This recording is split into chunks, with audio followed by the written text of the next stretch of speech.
and Happy New Year. I would like to call this meeting to order. At this time, let's please arise for the Pledge of Allegiance. I pledge allegiance to the flag of the United States of America and to the republic for which it stands, one nation, under God, indivisible, with liberty and justice for all. Please remain standing for a moment of silence.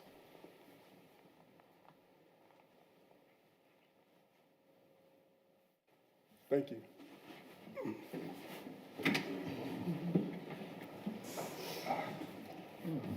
I'll get this out of your way. Okay. All right, good evening, fellow board members. Everyone should have had a chance to review the open session of December 4th. Before we take motion on it, we're gonna have Mr. Prescott virtual, or is he? Okay. Oh, okay. All righty. Everyone should have a chance to review the open session of December 4th meeting. If those changes are made, I will entertain a motion to approve the minutes as presented. Motion. Second. All right, motion second. As I call your name, please provide me your vote. Mr. Prescott? Yes. Mr. Smith? Yes. Ms. Gibbs? Yes. Mr. McCarter? Yes. Mr. Dudley? Yes. Ms. Dunbar? Yes. Motion carries. Everyone should have had a chance to view the closed session minutes of the December 4th board meeting. If there are no changes that we were made in closed session, if not, I will entertain a motion to approve as presented. Motion. Second. Okay. Motion second. As I call your name, please provide your vote. Mr. Prescott? Yes. Mr. Smith? Yes. Ms. Gibbs? Yes. Mr. McCarter? Yes. Mr. Dudley? Yes. Ms. Dunbar? Yes. Motion carries. Do we have any additions or deletions to the agenda? No, sir. With that, we'll move on to matters of the public. Mr. Rice. Mr. Rice, good news.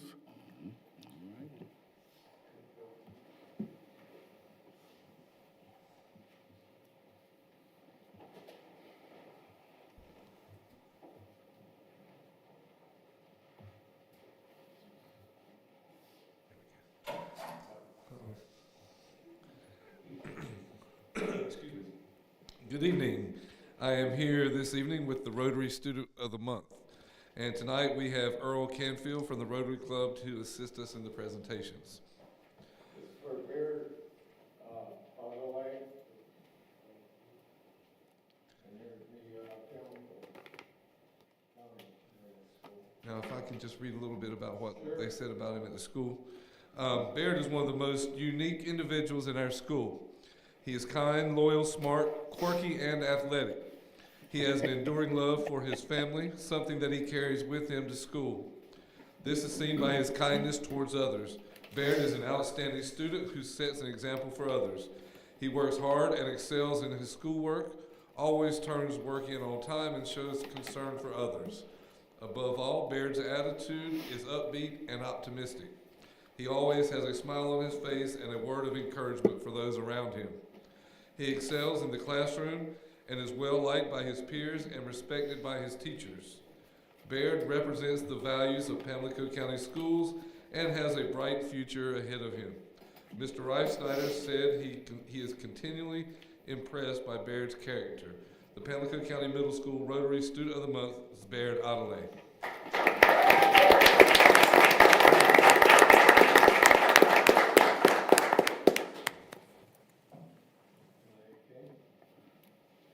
Now, Ms. Lance, you had this to say about Anaya.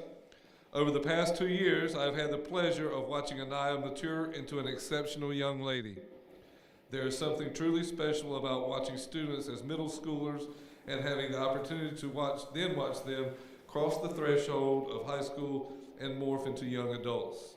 She has shown so much growth and maturity among her peers. Anaya comes to school every day with a positive attitude.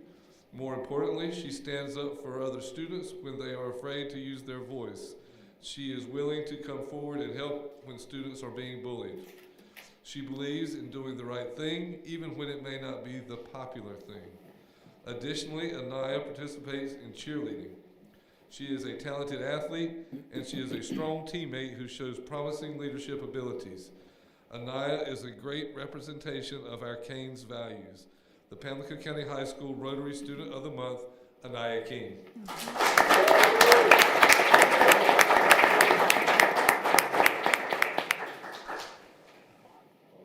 And that is our good news for the evening.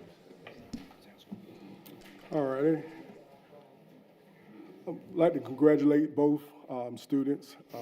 Want to encourage you to keep up the good work. I'm very proud of you. All righty. You're welcome to stay for the whole meeting, but if you feel you've got homework or whatever to do, it's up to you.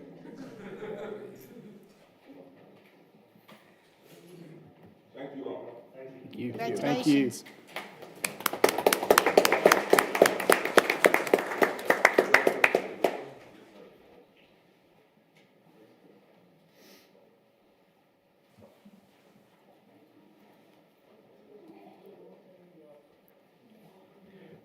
We're going to call on Miss Crystal Dixon to bring some more good news about some of the achievements from our schools.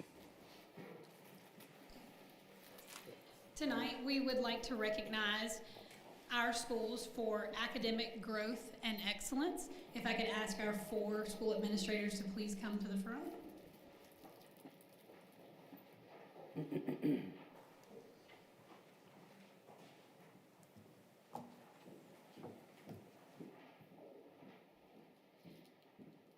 Know that Dr. Johnson will probably have more to say about this, but we know that we had a little shuffling go on in our district this year, and so standing in front of you are current administrators in a building that were also representatives of buildings last year that they are not in this year. So we want to recognize all of our administrators for their hard work, and while these growth awards will go to the schools to be put up and displayed and celebrated this year, we know that it is only because of the hard work of last year that we're receiving these awards. First off, for North Carolina Academic Growth Award is proudly presented to Pamlico County Primary School for achieving the goal of expected academic progress for students during the 22-23 school year.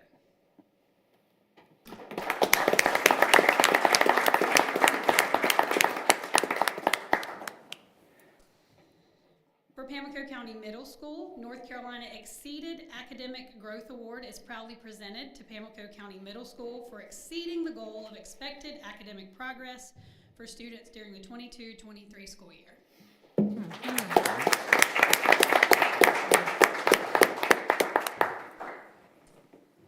For Pamlico County High School, North Carolina's Academic Growth Award is proudly presented to Pamlico County High School for achieving the goal of expected academic progress for students during the 22-23 school year.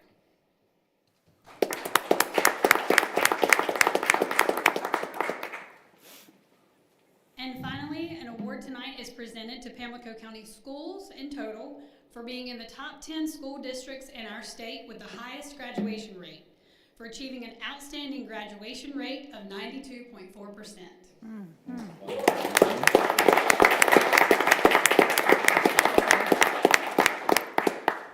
I would like to say something real quick. I know that these administrators, you guys work tirelessly.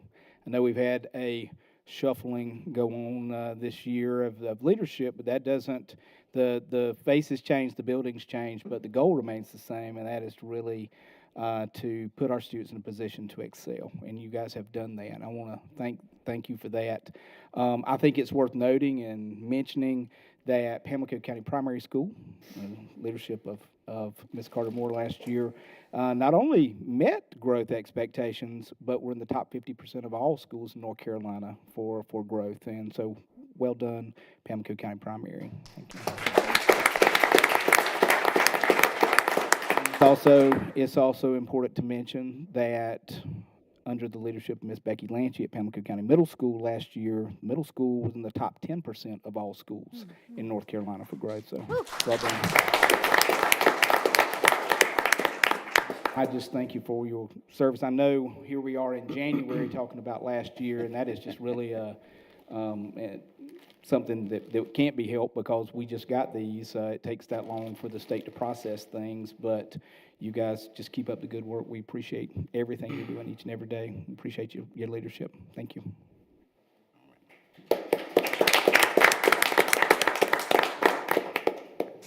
I too sing the sentiments of Dr. Johnson and like to extend a congratulations to you and keep up the good work. Has anyone signed up for public comments? Okay, so no one with public comments, so we'll move on to our superintendent's report. Dr. Johnson. Thank you, Mr. Chairman. We're going to continue in the vein of good news.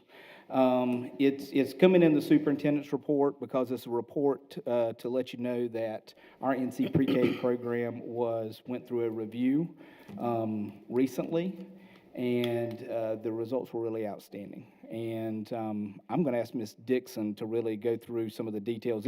It's worth going through the details on this because it's a big deal. It's something that I think it's the best review we've had, and maybe ever, certainly in recent memory. And so we want to stop and pause and really congratulate all involved in that. So Ms. Dixon, tell us a little bit more about that review process. Good evening once again.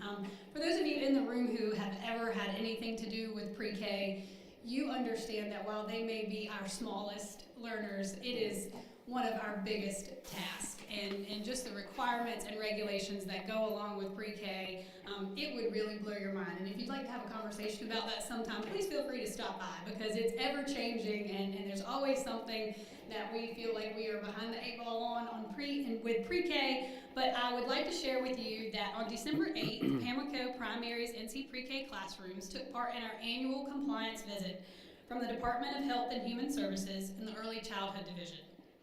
Pamlico County Primary received its highest rating to date, achieving compliance in 40 out of 42 indicators, ranging in areas from playground safety, staff training, classroom schedules, paperwork, documentation, medication administration, supervision, and classroom furnishings. If you've ever stocked a pre-K classroom, you know there are a lot of things that you are required to have in a little bit of space with a whole lot of little bodies. Our 5-star rated program received a superior sanitation rating also during a visit from the health department on December the 11th. In total, this is the highest rated inspection of our NC Pre-K program in the last 9 years. Tonight, we congratulate Pamlico County Primary Administration, our custodians, our nurses, our teachers, and our teacher assistants on their hard work and attention to detail.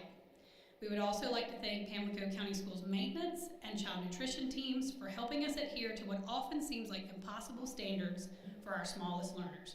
Congratulations on a job well done.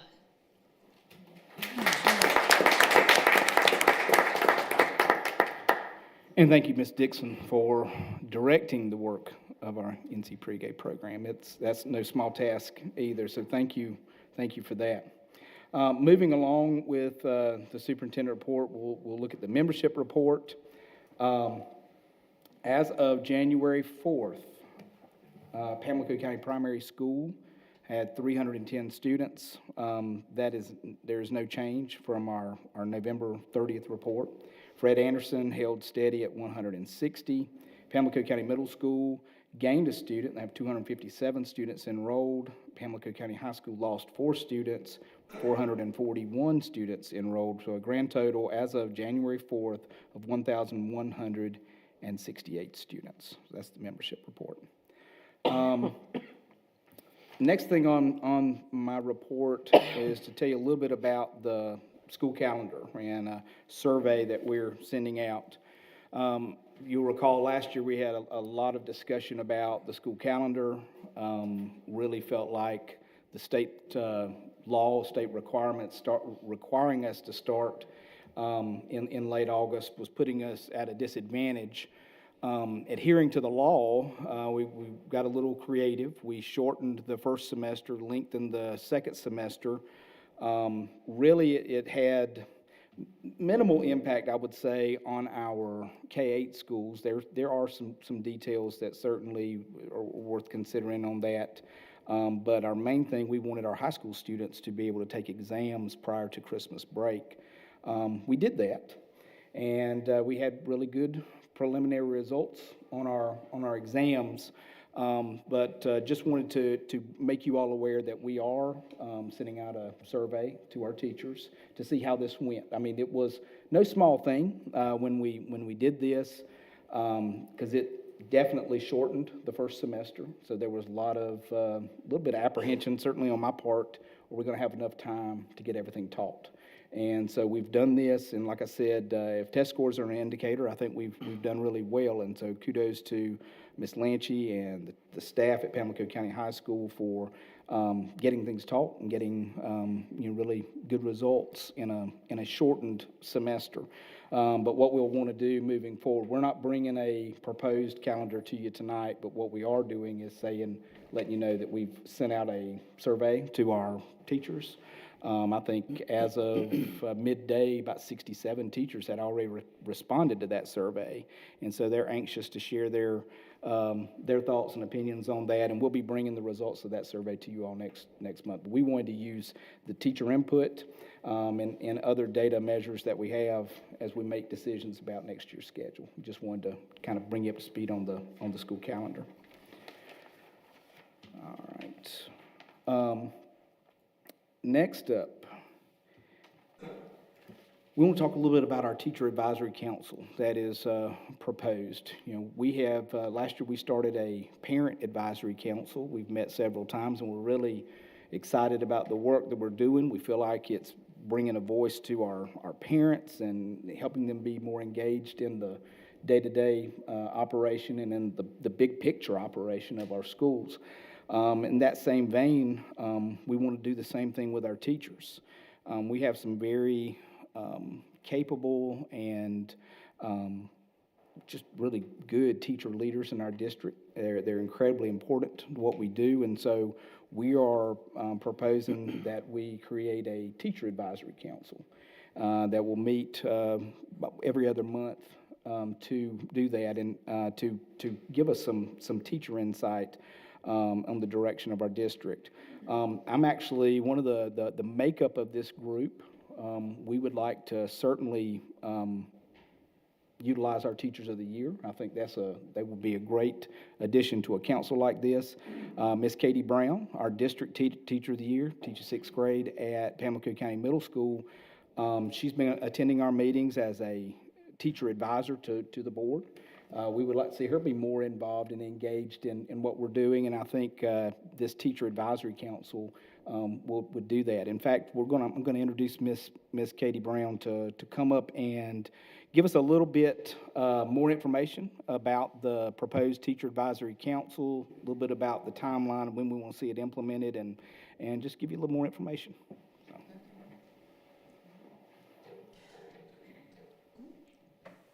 Thank you, Mr. Rice. Good evening, ladies and gentlemen. This is me being more engaged as Teacher of the Year.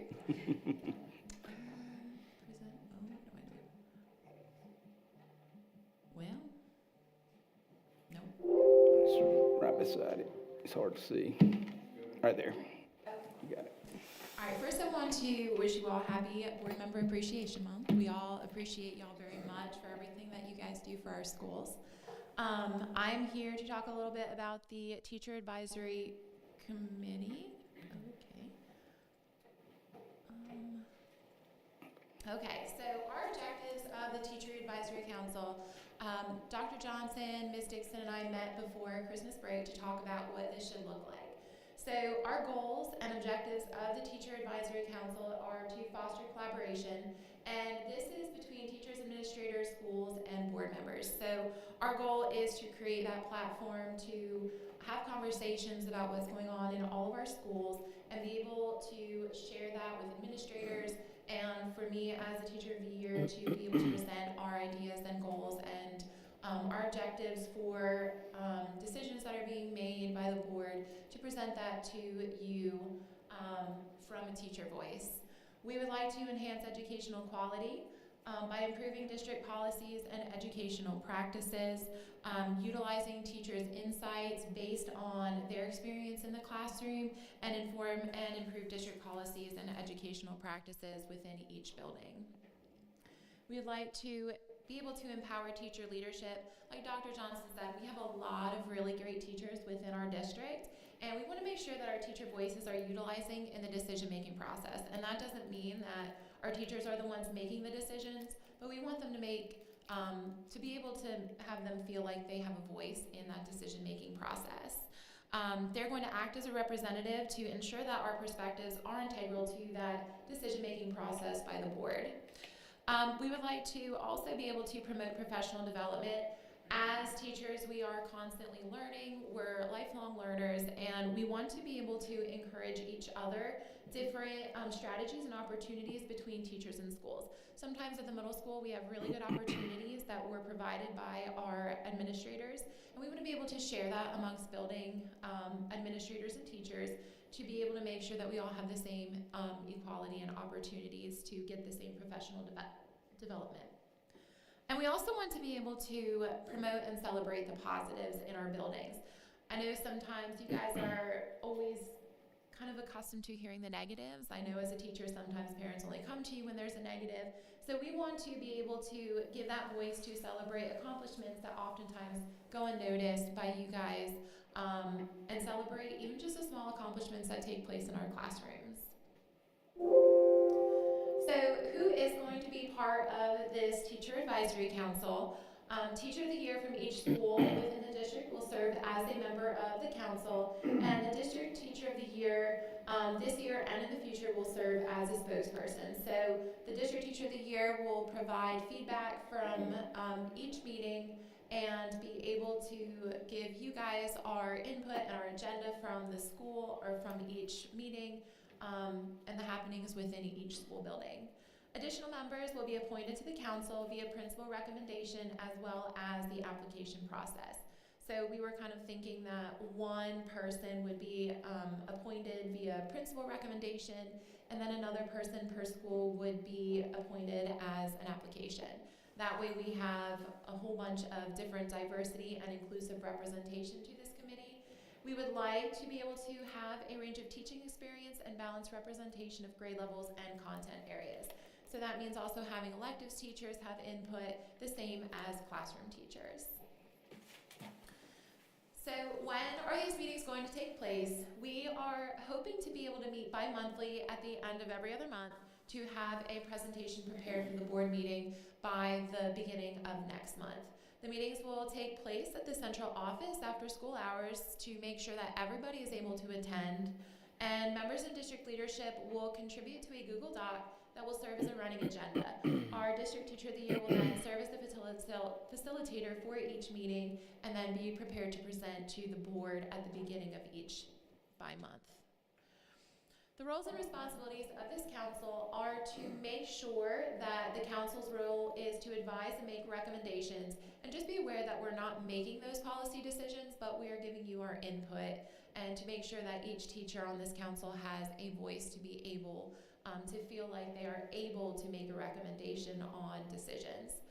We would like to have that communication bridge with district administration, teaching staff, the board members. Also, sometimes I know as a classroom teacher, I would love to have a little bit more input from Fred A for my students coming into 6th grade. So I think this gives us a really good opportunity to communicate within schools and be able to have that communication as a district rather than just a school building. And again, our other responsibility that we're hoping to focus more on is professional development, where we're encouraging members to share the insights and learning with their peers at a respective school. So like I said before, we're all lifelong learners, and our goal is to provide the best professional development for our educators to make us better for our students. Okay, and that is our goal for the Teacher Advisory Council. Are there any questions? I think that's wonderful. I think that would be very helpful. I agree. Yes. I think it's going to be a great asset to our district. Mm-hmm. Thank you, Ms. Brown. I appreciate your presentation. All right, at this time, I'm going to ask Mr. Rice to come forward and bring a quick update on our new school project.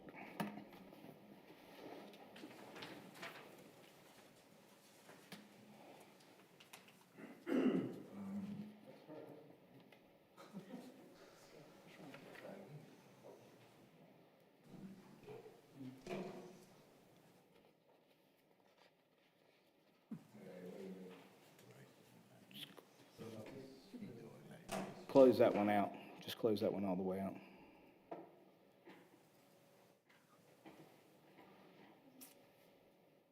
Still leaking right here. Oh, there it is. Hey, good job. Thank you. All right, so our new school progress. This will be real quick. We've not done too much, but we have done a lot in the last month.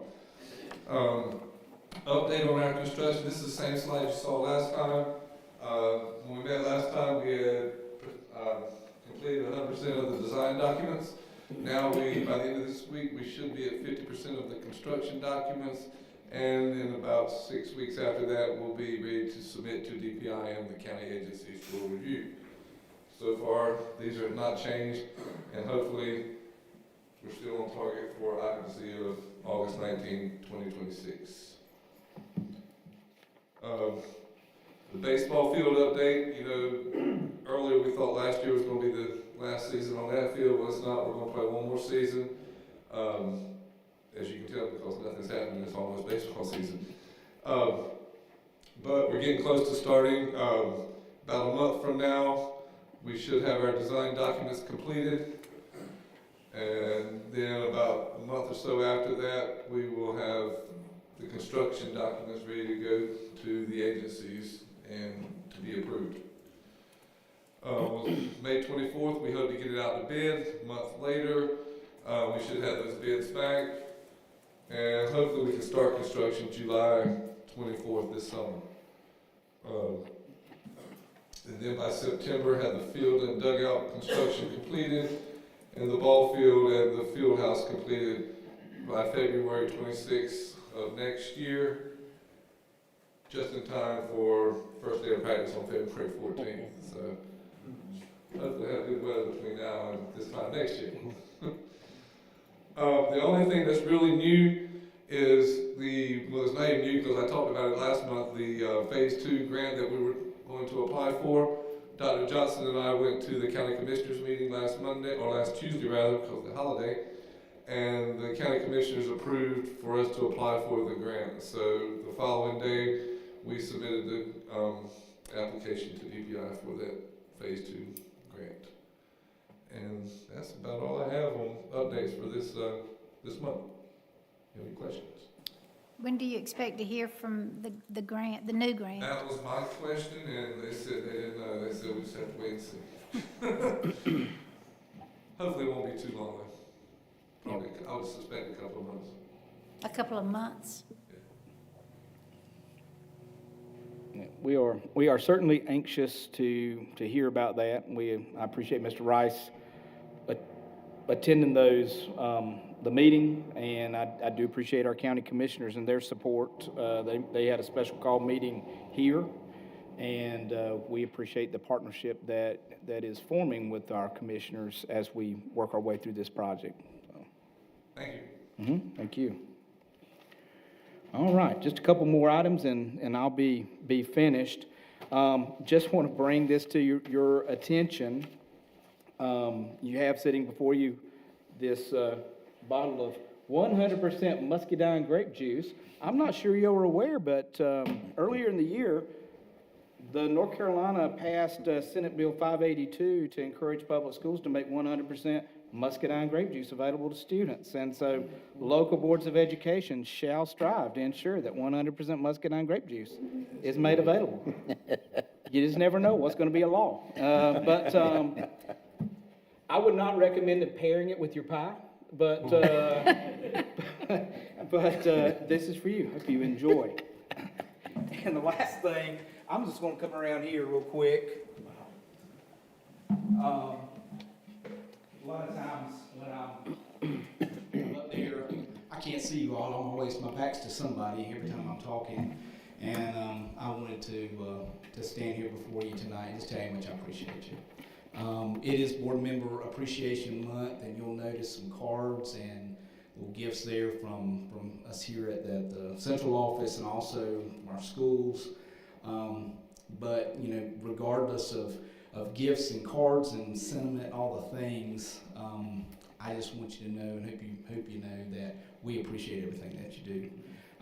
Personally, I appreciate the confidence that you have in me and have shown in me. I appreciate the support that you give our schools. We certainly can't do. I mean, you do a quick Google search about school, just type in school board, and just for fun, put school board drama. You wouldn't believe some of the things that come back because it happens everywhere except here. Because you all are committed to doing what's best for the children of Pamlico County. And I can't thank you enough. And I don't know that our county really probably knows how fortunate we are to have this hardworking group here. And I appreciate your service. Oftentimes that just sort of rolls off our tongue when we say, we thank you for your service, without really thinking about what that means, because it is a service that you all do to this county. You don't get rich doing it. You spend long hours working and making decisions for the betterment of the future of our county. That's a big job. I appreciate what you do, and I just want to say again, thank you. Appreciate you.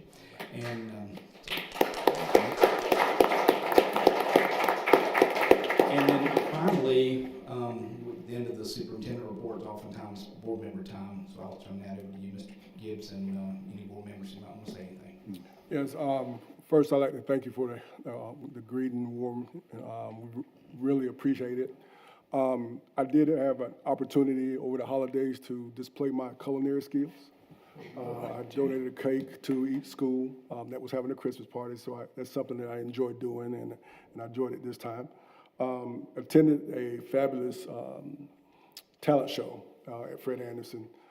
Very impressed with the students, with their talents and courage. But what impressed me more was how they celebrated and saluted one another. And that was a special time. And I also enjoyed our Christmas parties. Anyone else? Anyone else? Ms. Delmar? So thank you, Dr. Johnson, and thank all of you for all of our gifts and cards. And that's certainly not something that I feel like is even necessary, but I do appreciate it. Thank you very much, because you are all the ones that should be celebrated, and we thank you because you make our job easy. So that's what makes it such a good working board, is because of all of you. You keep all of the drama out, and so thank you. I also attended the talent show at Fred Anderson, and that was amazing. I really enjoyed that. The children were so courageous and talented, very talented. I also attended a couple of the band concerts, the middle school and the high school. They were great. They were really wonderful. And thank you, Dr. Johnson, and all of the central office folks. We enjoyed the Christmas party very much at the Chelsea. The food was delicious. And so we wish everybody a Happy New Year, and thank you for everything that you do. Congratulations on the academic awards. That's so awesome. I'm so proud of our schools. Thank you. Anyone else? I just wanted to say Happy New Year to everyone, and I am so stinking proud of you. Mm-hmm. I knew you can do it. There was never a doubt in my mind. When I say a new year, we're going to keep getting better. We're going to keep breaking ceilings. We're going to keep doing it over and over and over and over again, because we are so much better when we operate together. Amen? Thank you. When I saw the sign out here, when I drove up, I was like, whoop, whoop. Pamlico. And then I came in, and all the wonderful gifts that you did. Thank you.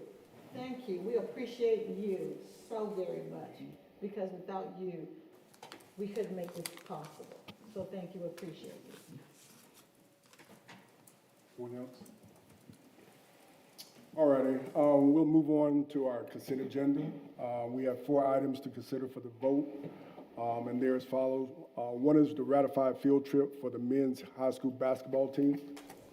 Also, we have presented for approval a 5th grade field trip to the Outer Banks, an ROTC field trip to Cary, and an ROTC field trip to King Mountain. Are there any discussions before we move forward to a vote? If not, I will entertain a motion to approve the consent agenda as presented. Motion. Second. As I call your name, please provide me with your vote. Mr. Prescott, Yes. Mr. Smith, Yes. Mrs. Gibbs, Yes. Mr. McCarter, Yes. Mr. Dudley, Yes. and Mrs. Dunbar. Yes. Motion carries. We'll move on to agenda item number 5, instruction. All right, Ms. Gibbs, hold on, because we're not finished celebrating yet. I think this might be my favorite board meeting ever.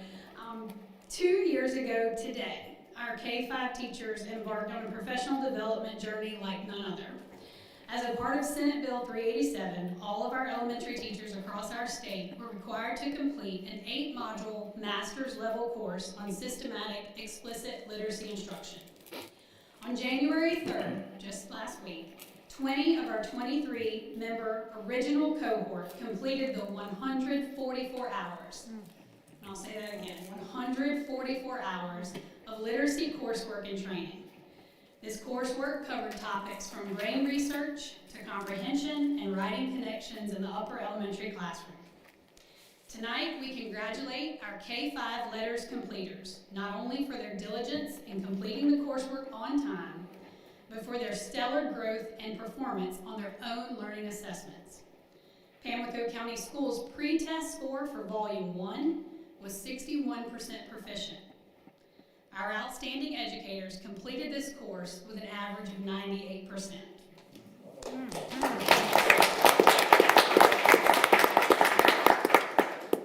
Most impressive is the fact that these educators completed their coursework during their planning periods, after school, on weekends, on work days, and on holidays, meaning not one single hour of instructional time was lost for our students over the course of this 2-year endeavor. This achievement speaks not only to the dedication of our teachers, but also to the flexibility and support of our middle and high school staff, as much of our district's professional development time over the last 2 years has required us to prioritize this state-required training. These improvements are not just being seen in our teacher scores. As of this date, our proficiency has increased for our K-2 students at 17%. So we're beginning to see the fruits of our labors. Where our teachers are learning, our students are growing. Tonight, we would like to share a personal congratulations to Pamlico County Schools from our State Superintendent, Catherine Truitt, and thank each of you for your support of our teachers during this endeavor. Thank you. That's awesome.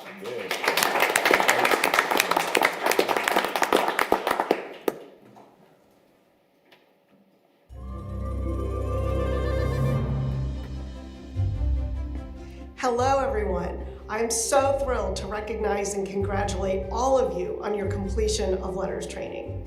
My primary goal since taking office in January of 2021 has been to raise the quality of education in our state for all learners.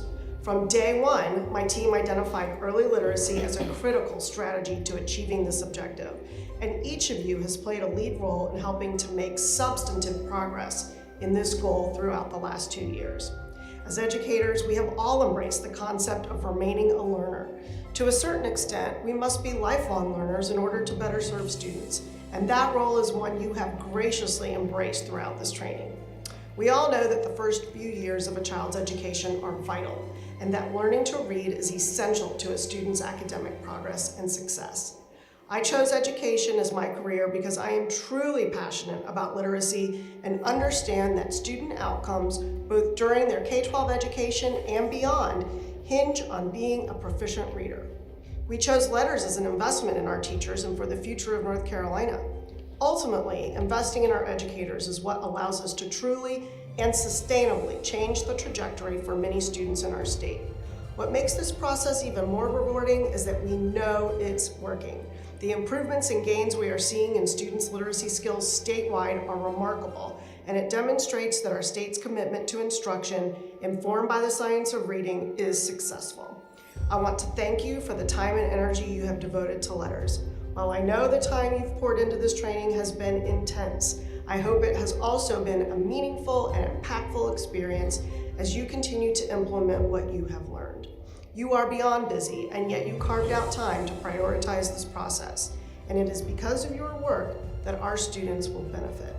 I am continually inspired by the progress we have made so far, and I can't wait to see how your work will benefit North Carolina students for decades to come.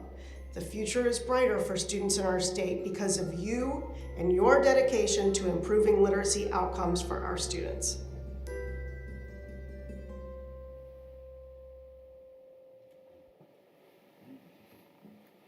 Thank you, Ms. Dixon, and congratulations to our teachers again. I know this is the end of a long road, but it's awesome. I'm so glad that they're look forward to what's ahead of us. Once again, congratulations. Moving on to finance. Thank you, Mr. Gibbs. I believe you have an electronic version of the request for proposals for auditing services, and I think Tiffany made you a hard copy also to take a look at. If you remember back at the November meeting, Lindy Faulkner with our audit firm of Dean Dorton came and presented the audit results for the 2022-23 audit. He called me a couple weeks later in December and said that they would not be able to do the audit for the 23-24 year. Their firm has gone through several acquisitions and mergers, and they're currently Dean Dorton, and apparently that this part of the auditing service for education is not the route they want to go. Lindy was upset about that himself. He's been coming for quite a few years. And so anyway, this is the reason for the request for proposals. I was looking for a template or something to use. I reached out to Brandon McPherson with Pointer School, one of our attorneys, and Brandon sent me this. This actually came from Pender County Schools. And so I feel comfortable that Brandon has already reviewed it and taken a look at it. Once I received it, I also went ahead and sent it to Lindy Faulkner just to look at and say, just look at the audit language and make sure everything looks good. And he responded back that it looked good to him. So the process will be, we will submit this out, we'll put it on our website. I'm sure there's, I'll do some research and see what other audit firms are in the state doing public school districts and probably contact them. And we just want to get a good number of responses from this so we can choose the best firm available to handle our auditing services. This will be for the 2023-24 school year, which will obviously end June 30th. So we've got a little bit of time, but they do typically come twice in the year. So this new firm that is chosen will probably come in late May, early June to do the compliance part of the audit, and then they'll come back in the September time frame to finish it up. So we want to go ahead and get this process moving, and just wanted to make you aware of it. I would appreciate an approval of it so we can go ahead and move forward, and we'll get the ball rolling on this process. Obviously, once we go through the selections, I will come back to you with those and probably with a recommendation for the board to approve a particular firm. Any questions? So, Mr. Curtis, does this look very different than what you're used to with the Dean Dorton contract, or what their requests are? This is just a request for proposals, but the majority of the information in here is very similar to what we see that Dean Dorton has done in the past and has been included in their contract. So you don't see anything for concern from your standpoint? Everything looks, from what I can tell, looks fine. All righty. I would entertain a motion for the Pamlico County Board of Education approve the posting of the auditing services requested for proposal to receive RFPs from prospective audit firms. So moved. Second. As I call your name, please provide me with your vote. Mr. Prescott? Yes. Mr. Smith? Yes. Mrs. Gibbs? Yes. Mr. McCarter? Yes. Mr. Dudley? Yes. Mrs. Dunbar? Yes. All right, the motion carries. Great, thank you. All righty, governance, Mr. Dudley.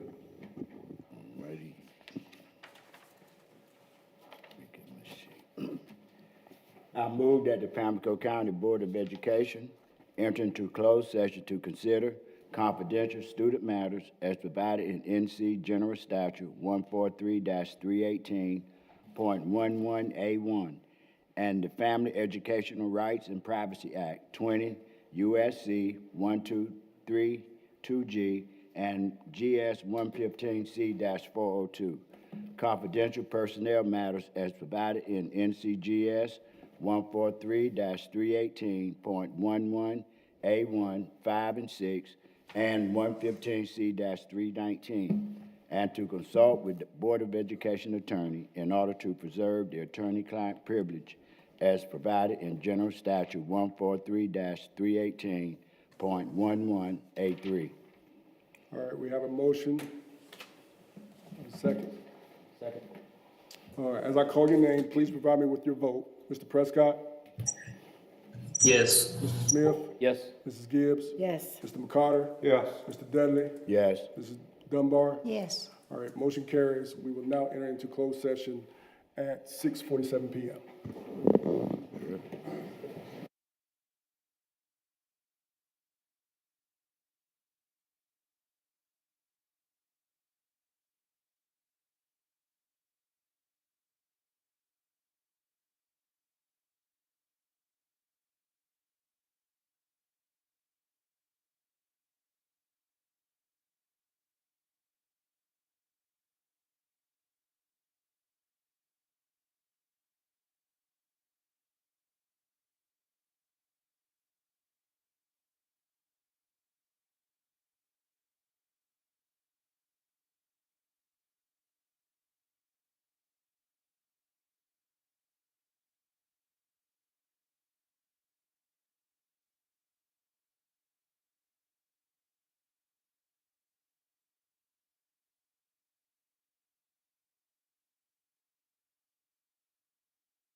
We are back from closed session. I need a motion to approve the personnel report for action as presented in closed session.